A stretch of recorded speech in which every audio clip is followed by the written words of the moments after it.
Papo de Psiquiatra, com Marcelo Branhas, Marcos Crossi e Pedro Rosa. Tudo o que você sempre quis saber e nunca teve para quem perguntar.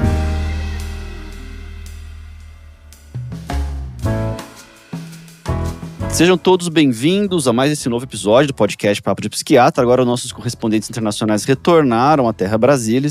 Estão os dois no Brasil, já sofrendo com esse clima paulistano terrível, né, que tem inundado a cidade diariamente. E a gente continua aqui com os nossos episódios e queremos agradecer a audiência. O podcast tem crescido de uma maneira que nós não imaginávamos que poderia crescer, né? E vale lembrar, fazer só uma pequena digressão, que vocês que dão opinião sobre os temas, que vocês que dão sugestão, a sugestão de vocês são ouvidas, então, por favor, opinem, deixem os seus comentários, enviem mensagens para nós no Instagram, se manifestem de alguma forma, digam o que vocês querem ouvir, façam comentários sobre os episódios e a gente vai continuando com os temas que a gente julga que são interessantes para vocês. Hoje a gente vai falar de um tema que certamente é fundamental para todo ser humano e o tema é apego. E eu sou Pedro Rosa, estou aqui com o Marcelo Branhas e o Marcos Crossi para falar sobre esse tema fundamental. Pessoal, o que vocês têm a dizer sobre esse tópico tão importante? Bom, Pedro, Marcelo, mais uma vez um prazer estar aqui com vocês. E eu acho apego um assunto fundamental e é um assunto relativamente, não é novo, né? Se a gente considerar que o John Bowlby desenvolveu essa teoria do apego aí nos anos 60, anos 70.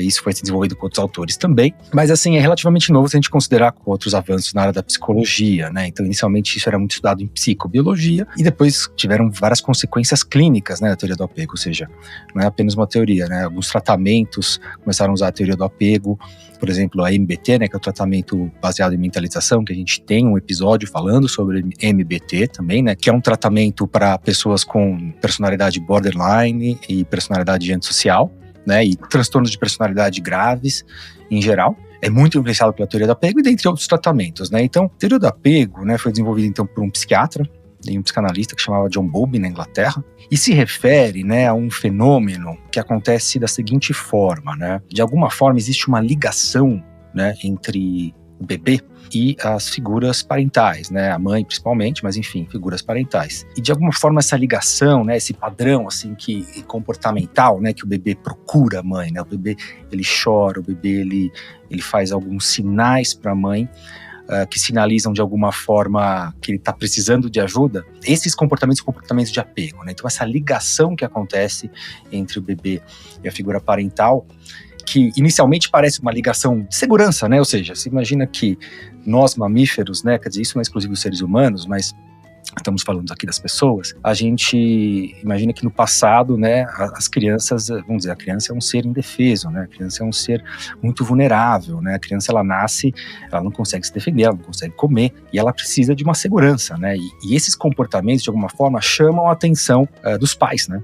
E os pais, frente a isso, vão até a criança e acalmam a criança e de alguma forma isso, além da segurança física, começa a também se tornar aí uma ligação mais emocional, né? Uma ligação, assim, uma espécie de, realmente, uma ligação entre mãe e bebê que fornece não só apenas essa ajuda física de comida, né, de segurança, de, enfim, não supre apenas essas necessidades mais básicas, mas também se torna, vamos dizer, de alguma forma, um suporte para uma necessidade emocional. Então, essa ligação entre o bebê e os pais, né, principalmente a mãe, então a gente chama de apego. Isso se dá de diversas formas, né? Pode se dar, eventualmente, de uma forma segura ou insegura. E aí que as coisas podem complicar um pouco. E a gente sabe que, por exemplo, isso pode ser muito protetor contra transtornos mentais e, enfim, o apego seguro, ele ajuda a gente de diversas formas, vários desfechos, não só de saúde mental, né? Mas então, basicamente é isso. Então, essa ligação, apego, de alguma forma até um pouco autoexplicativo, né? Esse nome, então é essa ligação que acontece entre o bebê e que isso fornece também uma espécie de um modelo de relações depois, né, também, não é só entre o bebê e as figuras parentais, mas também depois isso vai influenciar as nossas relações interpessoais de forma geral, principalmente relações amorosas, né, porque isso acaba de alguma forma sendo o nosso modelo de relação. Quer dizer, interessante que a percepção por parte do bebê, ou como você falou eventualmente, de um bebê de outra espécie, né, um mamífero, os mamíferos têm, isso foi estudado também muito em outras espécies, esse mecanismo de que a exploração desse pequeno ser no mundo, ele precisa ser feita com a percepção da parte desse pequeno serzinho, né?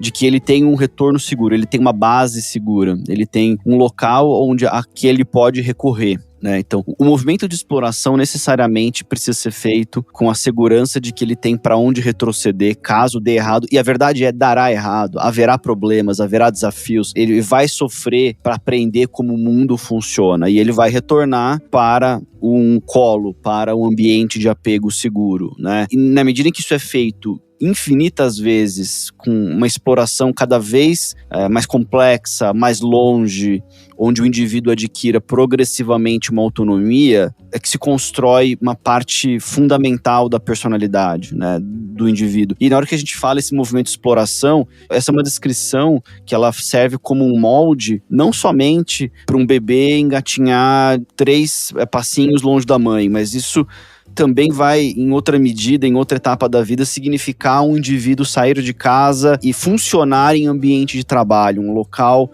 onde ele tem muito menos o apoio dos pais do que tinha, por exemplo, no colégio. Quer dizer, a gente também está falando de uma transição para a fase adulta. Então veja como esse mecanismo de apego ele é fundamental para todas as etapas do desenvolvimento humano, né? Pois é, e uma questão... Bom, primeiro, pessoal, de novo, sempre um prazer estar aqui com vocês. Mas dando continuidade, isso que você falou, Pedro, de essa base segura para a qual o indivíduo pode sempre retornar, é fundamental esse desenvolvimento nos primeiros anos de vida, porque a gente vê muito na clínica, no dia a dia, no consultório, os pacientes que acabaram tendo um apego não seguro, né, um apego prejudicado, seja inseguro ou desorganizado, que na vida adulta isso acarreta muitos problemas, como por exemplo autoestima, o indivíduo ele tem em geral uma autoestima prejudicada, insegurança nos relacionamentos e acaba não se desenvolvendo inclusive um elemento que a gente chama tecnicamente de confiança epistêmica, que é o quê, né? Você sentir que quando você está num ambiente, você está seguro o suficiente, tranquilo o suficiente para parar de se preocupar com se as relações estão indo bem ou não e conseguir aprender com as outras pessoas. Os indivíduos que acabam tendo uma insegurança muito grande nos relacionamentos ou de autoestima, em várias situações sociais, mesmo com pessoas das quais elas conhecem já bem, a pessoa o tempo todo está avaliando se aquela relação é uma relação segura, se ela se sente bem, se a outra pessoa gosta, não gosta dela, o que está pensando, se está se desempenhando bem socialmente ou não.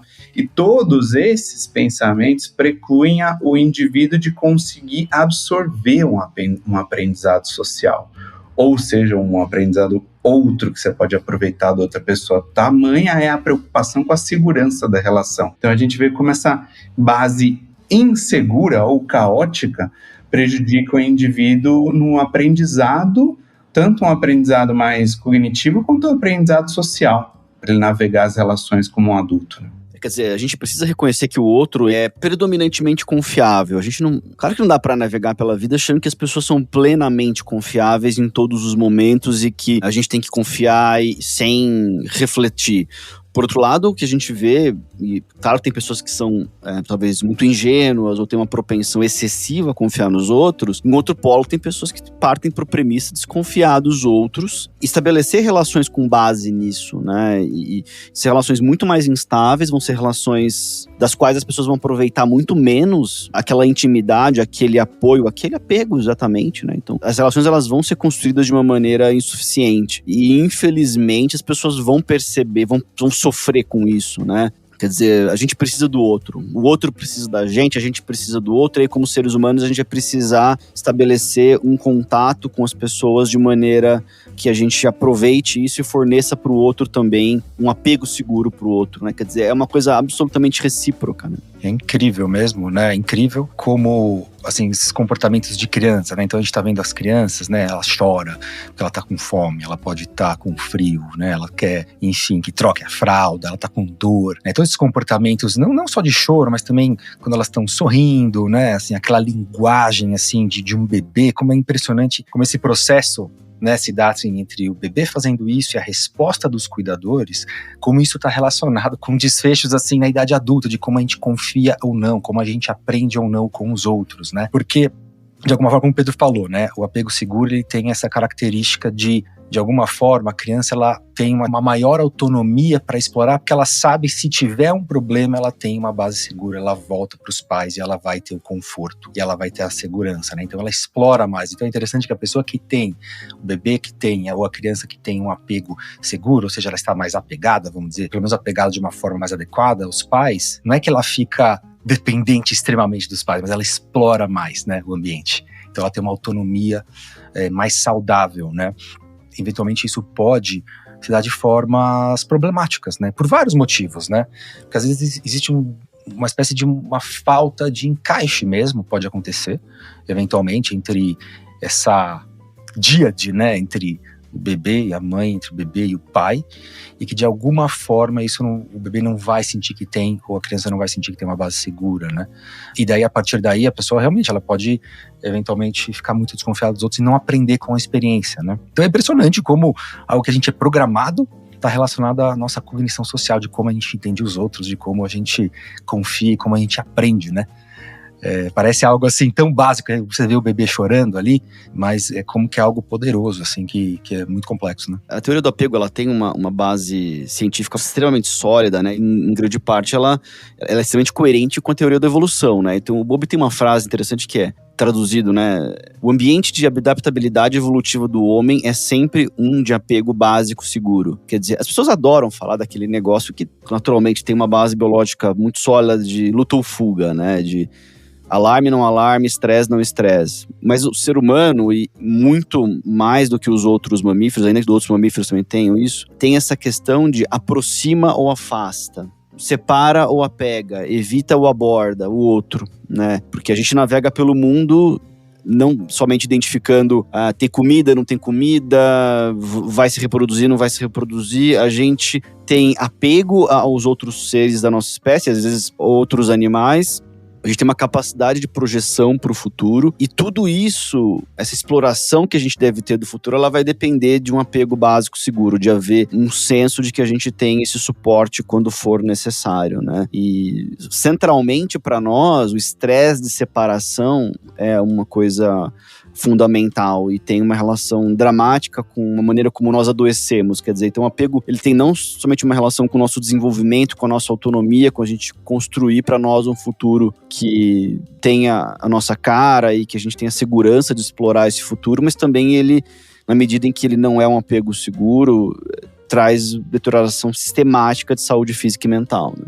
Eu acho que isso é fundamental, Pedro. E, inclusive, se comunica, que nem você falou, se comunica muito com uma teoria também evolutiva, porque se a gente for pensar, né, nos nossos, por exemplo, ambientes adultos de trabalho, seja ou de amizades, assim, porque toda essa vivência emocional de desenvolver ou não uma segurança social, isso se expressa na nossa vida adulta. E se a gente for pensar os ambientes nos quais a gente se sente confortável e bem, por exemplo, se a gente estiver bem no nosso ambiente de trabalho, como é importante você sentir que tem uma coesão do grupo, né? O apego, de certa forma, você sentir que vai vir um desafio, vai vir um estressor, o grupo está unido, os indivíduos conseguem se apoiar entre si e há relações de confiança. Porque a gente vê, por exemplo, muita gente que chega no consultório em burnout ou outras coisas, além de questões, às vezes muito mais, claro que é uma generalização, mas muito mais do que questões financeiras ou questões de desempenho da empresa ou questões de estar um pepino muito grande que ninguém consegue resolver. É claro que tem também isso, mas muitas vezes acontece burnout em situações onde o indivíduo não se sente apoiado, não se sente pertencente, não se sente que não há um excesso de individualismo, que tem uma certa coletividade.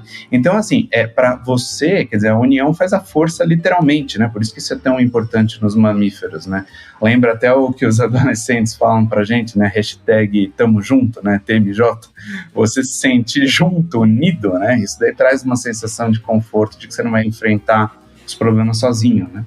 Não, exatamente, é impressionante como isso vai moldar, né, as nossas relações de grupo. E aí que a gente, por exemplo, quando a gente começa a estudar apegos inseguros, a gente começa a entrar em contato realmente com pessoas que vão ter bastante dificuldade de se relacionar com os outros e eventualmente até pertencer a um grupo como o Marcelo descreveu. Às vezes são pessoas que elas vão se sentir muitas vezes incompreendidas, isoladas e que podem desenvolver aí alguns transtornos, enfim, isso está relacionado a transtornos mentais de forma geral, né? Então, tem esse apego inseguro, né? Que os pais, então, eles reagem, né? Porque assim, da mesma forma que as crianças têm o instinto para chorar, para reagir, os pais também têm esse instinto de dar o suporte, né? Quando esse suporte é dado de uma certa forma, né? Ou seja, quando o pai ou a mãe, ele acolhe, né? Ele tenta adivinhar o que está acontecendo com a criança quando ela está lá em sofrimento, ele acalma. E isso, vamos dizer, quando ocorre isso repetidas vezes, e a criança se acalma, a criança se tranquiliza, geralmente é aí que começa a se tornar um apego seguro e que, de alguma forma, você forma uma imagem do outro como alguém confiável, né? E isso forma esses laços de cooperação que o Marcelo estava comentando, né? E é claro que isso também, concordo com o Pedro, né? Isso não significa que você vai confiar em todos de forma ingênua. Na verdade, as pessoas que têm um apego inseguro, que podem eventualmente correr o risco de terem ou uma extrema desconfiança ou uma confiança cega nos outros também. Porque quando você tem, então, esse padrão de confiar do outro como alguém que eu posso confiar, enfim, eu tenho esse modelo também. Quando eu tenho alguém que está, por exemplo, me prejudicando, eu me afasto também dessa pessoa. Geralmente, pessoas com apego seguro vão ter alguns tipos de apego inseguro, né? Então, quando a gente pega... Os apegos, eles vão ser chamados de diversas formas, dependendo se é adulto ou infância, mas tem um apego que é um apego mais ansioso, né? Então, por exemplo, é geralmente aquela criança, né, ou pode ser um adulto, que frente à separação fica extremamente estressado e sofrendo. E mesmo, geralmente, um sofrimento maior do que todos nós sofremos com a separação, como o Pedro falou, mas geralmente é um sofrimento muito intenso, que vai impedir a pessoa de explorar de forma independente o mundo. E mesmo no reencontro, né, com os pais, muitas vezes eles não conseguem ser acalmados, né, muitas vezes. Eles têm dificuldade de ser acalmados, eles rejeitam os pais. Então, você vê um adulto, às vezes, com essa dinâmica de apego, que ele empurra e puxa, né? Você briga com a pessoa, mas quando você volta a falar com essa pessoa, a pessoa também não quer falar com você. Então, muitas vezes, essas pessoas, elas vão ter sensações, assim, de solidão, né? Sensações de que não se encaixam. E muitas vezes, as pessoas podem confiar extremamente em alguém para não perder alguém, né? Então, quer dizer, uma confiança, às vezes, cega. Então, quer dizer, esse seria um exemplo que pode acontecer no mundo real de um tipo de apego inseguro. E daí tem outros também. Esse é o ansioso, tem aquele o evitativo também. O evitativo geralmente é alguém que, frente ao estresse, na verdade, ele não vai procurar outro. É aquela independência extrema, que muitas vezes isso também a gente vai ver em psicopatologias assim, diversas, né? Mas muitas vezes a gente vê em pessoas com personalidade narcisista, que tem geralmente esse apego inseguro do tipo evitativo, né? Então, é impressionante como o apego seguro vai estar relacionado, então, a essas formas de cooperação, de colaboração, né, no longo prazo, né? E isso é possível, assim, a gente sabe que isso é estável, tem uma certa estabilidade, mas muitas vezes o tratamento e a vida podem mudar isso, né? De alguma forma. No fundo, a gente está falando, seres humanos são seres que precisam do contato com outros, são seres que a gente não tem como viver sem contato com o outro. Uma parte considerável da nossa personalidade, ela é de natureza interpessoal. E a gente, na prática, vai ter que olhar para esse apego, né? E talvez as pessoas que estejam aqui nos ouvindo queiram saber como é que a gente avalia isso, né? Puxa, a explicação do Marcos foi bem clara e já no começo ali já descreve que isso acontece muito precocemente, né? O apego. E esses estudos muito interessantes de apego já aferidos aos 12 meses, 18 meses de idade, né? Então, o que talvez as pessoas possam fazer aqui, a gente possa propor para as pessoas uma viagem no tempo, em que elas comecem a analisar como é que foi construído o apego delas, né? O que vocês acham? Que as pessoas façam um brainstorm pessoal aqui, uma reflexão de como é que foi o apego delas, né? É um excelente brainstorm, Pedro. E é muitas vezes, inclusive, difícil, né? Porque tem gente que tem mais dificuldade ou mais facilidade de lembrar quando era menor. As gerações um pouco mais recentes vão ter a facilidade, vai ter vídeo para cada dia e foto para cada dia da sua vida, né? Mas enfim, com certeza, porque se você for tentar lembrar de como é que era o seu contato com os seus cuidadores primários, né? Muitas vezes são os pais, mas às vezes pode ser outras pessoas também. Tem várias formas, né, de você ter esse relacionamento com esses cuidadores primários. Por exemplo, um cuidador primário, ele pode ser muito ansioso, por exemplo. Então, ele querer, né, por exemplo, acalmar o filho, a filha, mas não conseguir, que é o que a gente chama de acabar sendo muito reativo, né? Porque tem uma coisa que o Marcos estava falando também, que você, pro seu bebê, pro seu filho, para quem você cuida, você tem que ter essa função de metabolizar, ou seja, dar uma digerida na emoção do seu filho, mas e dar uma mastigada, devolver aquilo mastigado, mas mastigado e suavizado, né? Ou seja, você não vai se desesperar junto com ele. Você vai mostrar que você entendeu aquela emoção, fazer aquela cara de preocupado também, né? Ou seja, vai espelhar essa emoção que você está vendo no seu filho, mas de maneira menos intensa e, de certa forma, digerida para ele, dando, inclusive, esperança, né? Que é diferente de desesperar junto, que os cuidadores que sofrem, por exemplo, com ansiedade / depressão, né?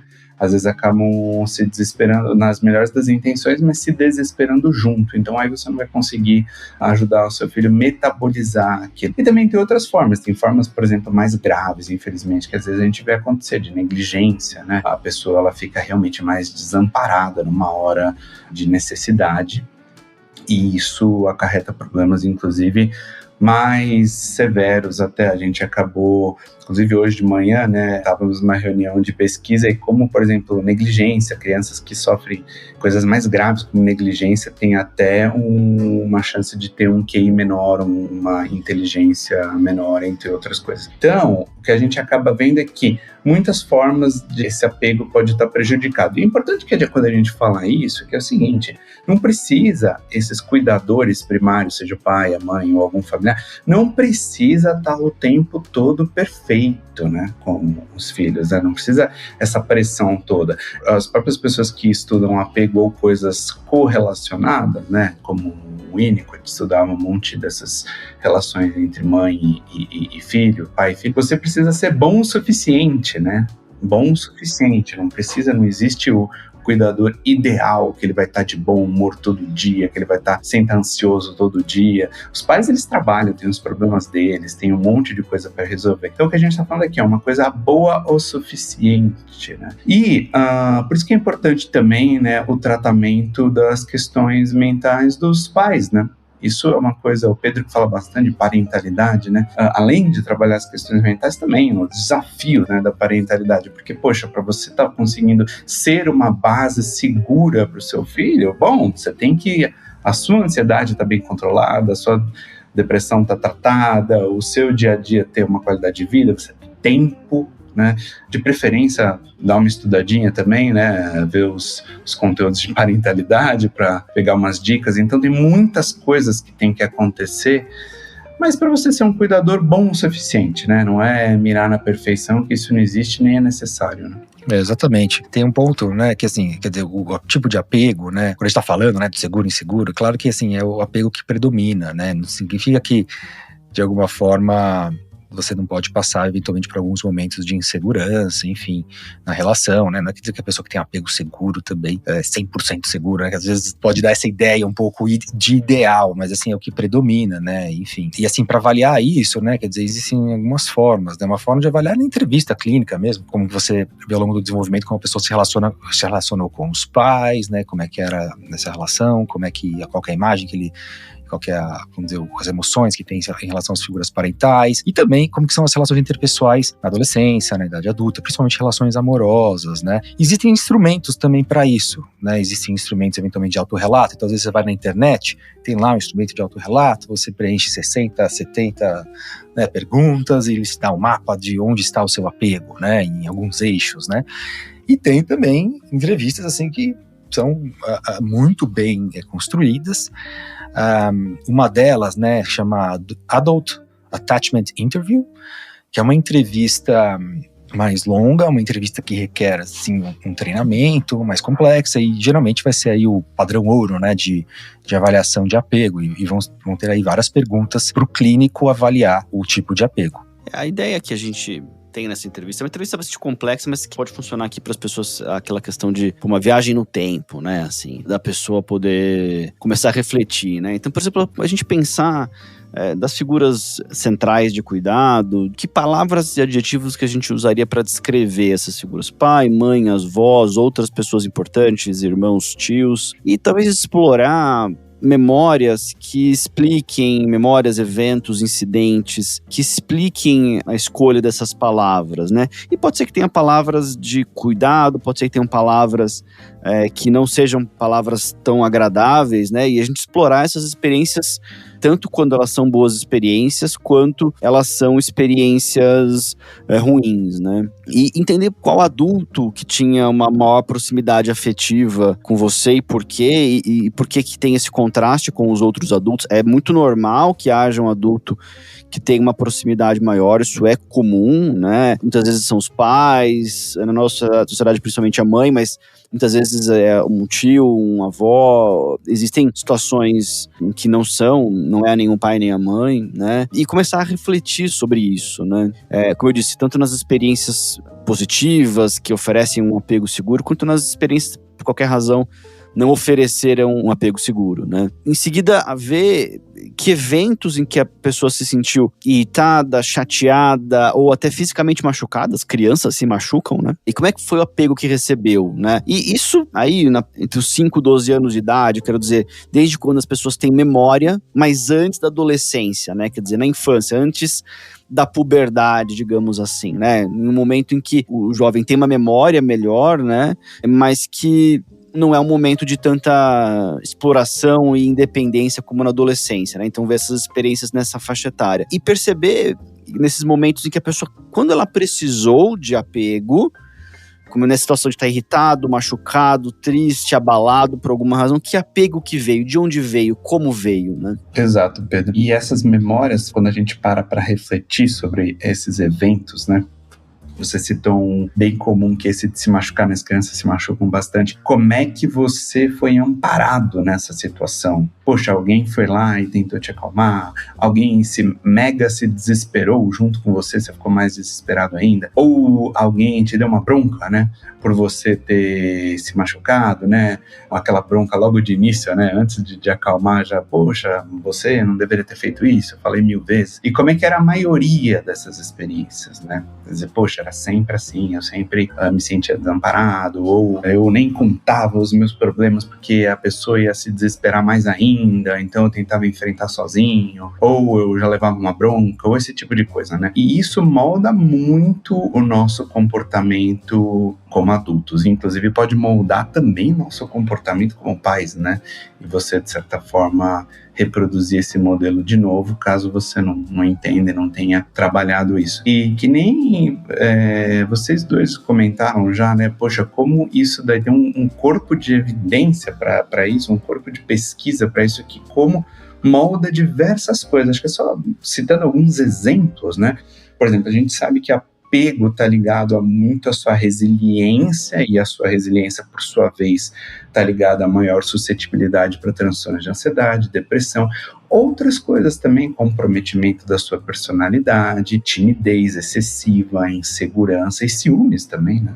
Nossa, tem várias pesquisas mostrando que ciúmes patológico, né, pode estar correlacionado a apegos inseguro também. Então, isso é um dos importantes elementos da história do desenvolvimento para os profissionais de saúde, principalmente de saúde mental, né, tem que avaliar, porque isso impacta na vida adulta de forma muito intensa.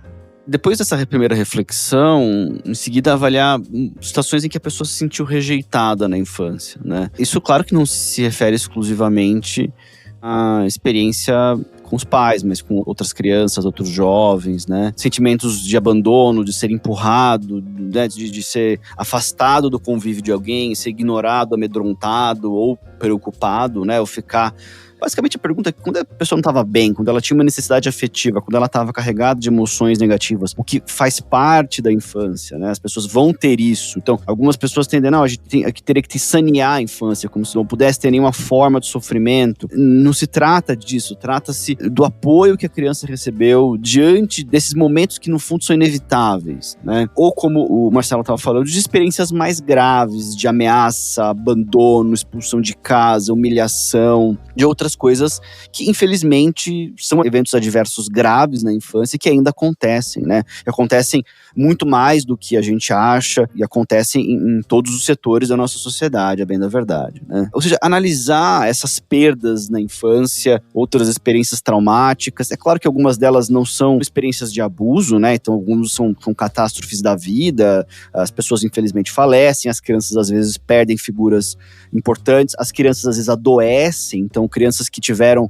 doenças graves, que ficaram há muito tempo hospitalizadas ou tiveram que ser submetidas a tratamentos médicos complexos. Isso tudo tem que ser analisado, como é que isso afetou a relação da pessoa com o ambiente, com os cuidadores, como é que a casa mudou depois desses eventos, como é que isso trouxe para as pessoas um impacto. E a pessoa, depois que perceber todos esses problemas, tudo o que aconteceu, mas também, naturalmente, a gente tende a falar mais de problemas, mas a pessoa também é convidada a perceber boas coisas que aconteceram, como é que alguns adultos ofereceram soluções de apego para ameaças que a criança sofreu, de eventos de vida, mas perceber como é que foi o impacto disso tudo na própria personalidade, perceber se isso trouxe para a pessoa mudanças no jeito que ela funciona hoje, né?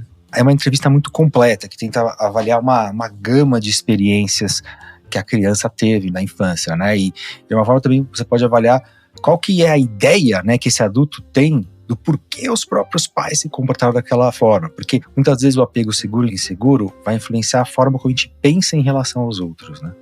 Quer dizer, os outros, eles são abusadores, os outros são críticos a mim, os outros não me gostam, né? A gente cria uma imagem na nossa cabeça um pouco. Então, de alguma forma, isso também é uma evidência, assim, de como se deu a experiência de apego, uma evidência, vamos dizer, secundária, assim, né? De como que foram essas experiências de apego. E também, como o Marcelo falou, né? De alguma forma, além dessa exploração do passado, você também explora como são as relações atuais, porque isso tem uma certa estabilidade, né? Então, muitas vezes, isso pode se manter ao longo do tempo e às vezes a relação deste adulto que a gente está avaliando agora ainda vai ter uma relação semelhante com os pais agora, né? E também vai influenciar qual que é a ideia desta pessoa de parentagem também. Às vezes, vamos dizer, depois dessas todas as experiências, você vai ter uma reação e uma ideia de como pode ser a parentagem.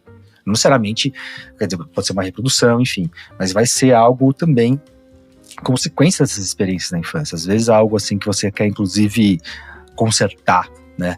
Às vezes de uma forma exagerada, enfim, sendo, às vezes até, não é só bom o suficiente, mas sendo 100% perfeito, né? E que muitas vezes pode ser ruim, né? Porque, enfim, para você criar resiliência também no futuro de uma criança, a criança ela vai ter que errar, ela vai ter que passar por estresse, e nisso não vai ter resiliência. Então, de uma forma, você pode criar uma criança mais dependente, né? Eventualmente, assim, né? Enfim, então, é uma avaliação muito bonita mesmo nessa entrevista, Pedro. Ou seja, como é que essas experiências de apego na infância trouxeram impacto na própria personalidade da pessoa? Como é que essas experiências guiaram a maneira como a pessoa lidou com os pais e com outros adultos quando era adolescente? E a entrevista fica nessa questão, depois traz como é que a pessoa pretende lidar com os próprios filhos, ou como é que ela lida com os filhos hoje, caso os tenha, diante dessas experiências de apego do desenvolvimento. Mas uma coisa que o Marcelo falou que é muito importante é como é que o apego ele também tem um impacto muito grande no ambiente de trabalho. Então também a gente pode acrescentar esse momento de reflexão que a gente está sugerindo aqui para as pessoas, que também percebam como é que as experiências de apego na infância, como é que é o relacionamento que teve com as figuras parentais na adolescência e no começo da vida adulta, tem um impacto em como é que a pessoa lida com pessoas no ambiente de trabalho e também como é que ela lida com amizades e com pessoas de apego amoroso, né? Pessoas com quem ela vai ter um relacionamento amoroso. Quer dizer, a gente tá falando de relacionamento interpessoal, isso vai fazer parte de todas as áreas da vida, né? Família, amigos, relações amorosas e trabalho, né? Como é que a maneira como a pessoa confia ou não confia, trabalha em grupo, não trabalha em grupo, é capaz de estabelecer comunhão com os outros ou não, prioriza as próprias necessidades de verdade ou não, ou acaba, quanto que a pessoa inclui o outro no processo de tomada de decisão, né? Quando que a pessoa consegue mentalizar, e aí fica novamente o convite para ouvir o episódio de mentalização, o que se passa na cabeça do outro e assim por diante, né? Eu acho muito improvável que alguém que pare para fazer uma reflexão sobre essas questões não aprenda sobre si, não aprenda coisas importantes sobre si. Acho que isso é uma garantida, né? Se para por uma hora para fazer isso, olha, é muito improvável que você não reflita sobre coisas importantes na sua vida, né? Pois é, Pedro. Inclusive, para você saber o que é um bom apego, né? Um apego bom o suficiente, você, ao saber isso, inclusive para ter sabedoria para escolher, né, as relações que você também, como adulto, né? Não estou falando das familiares, das outras relações como adulto, qual você também quer investir, né? Acho que isso fica também uma reflexão, né? Poxa, qual relação eu quero estar, né? Uma que me deixa seguro, que me deixa confiante, mas que também não passa, de certa forma, a mão na minha cabeça quando eu fizer alguma bobagem, né? Quer dizer, uma relação de segurança genuína. Então, assim, estudando o apego também facilita a gente navegar nas relações com mais maestria, né? Inclusive, encerrando, né, que a gente está aqui no nosso final, reflitam também, e o papo de psiquiatra, né? Qual apego que você tem com o nosso podcast? Bom, esperamos que gere segurança para, inclusive, as pessoas conseguirem aproveitar os conteúdos, né? É que a gente tem um apego seguro e que ofereça aqui um ambiente confortável de reflexão e que seja agradável para vocês, mas que seja também produtivo para mudanças que precisam ser feitas, né? É isso, pessoal. Foi um prazer falar. A gente podia ficar falando sobre apego horas e horas. É um assunto muito interessante, desde o ponto de ciência básica até implicações mais complexas, né? Então foi um prazer. Espero que vocês gostem do episódio. E quem sabe aí no futuro podemos falar ainda mais, né? Do apego seguro, inseguro e tudo mais. Um abraço. É isso, pessoal. Grande abraço. E até mais.